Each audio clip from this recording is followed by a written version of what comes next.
Where in the law is it that you feel that you have the authority to subordinate taxpayers? Again, Congressman, I have to defer to the opinions of the civil servants and the General Counsel's Office of the Department of Energy and our Chief Counsel. I do not have a practice. Well, and you're hiding behind civil service, but it's my understanding, and I'm not sure how much you've reviewed a lot of the documents that we've reviewed on this loan program, and especially as it relates to Solyndra. But going back to prior to the decision to subordinate the taxpayer, we uncovered some communications, it seems like, with an outside law firm that Department of Energy was having on subordination, whether or not it was legal. And it was our understanding that there was a draft of a legal opinion from outside law counsel that it would not be legal to subordinate the taxpayer. And at that point, the department pulled back and said, no, we're just going to go find somebody in-house to give us the opinion we wanted. And that's where this memo came from. Are you familiar with that whole? No, with all due respect, I can't really comment on your questions. Are you disputing that any of that happened? I'm sorry? We've seen some of that information. Are you disputing that there was outside counsel being talked to about subordination? I'm not disputing it one way or the other, sir. I'm just not familiar with those communications.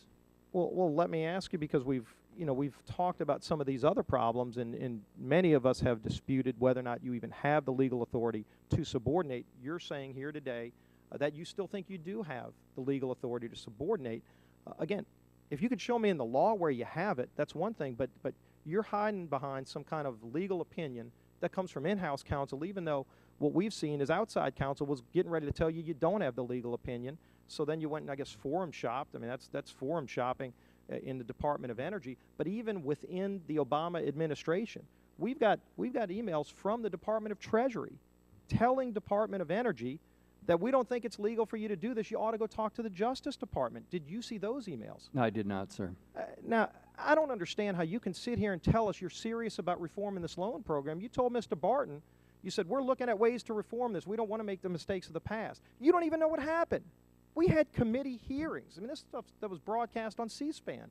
You can go find all this. We had to subpoena some of these documents, and you're telling us today you didn't even go look at this, and yet you're serious about reforming a program when you didn't even go and review the record that's been out there for months and months of what we've uncovered in this investigation. There's stuff that's out there in the public domain you can read in the newspaper about the problems leading up to this subordination, and yet you're telling us you don't even know what happened. You don't even know this history, but you're serious about reforming the program. You don't even know how it got to this point? I'm familiar with what we did and how we did it. I'm not familiar with the background information. But the background is part of what got us to this point, what got the taxpayers to having lost $535 million of money. It wasn't just us here in Congress on this committee saying it shouldn't have been done. You had people within other agencies in the Obama administration saying you shouldn't do it. And their emails saying this. And you're telling me you haven't even read those emails? No, I have not, sir. Well, you better go back and read them.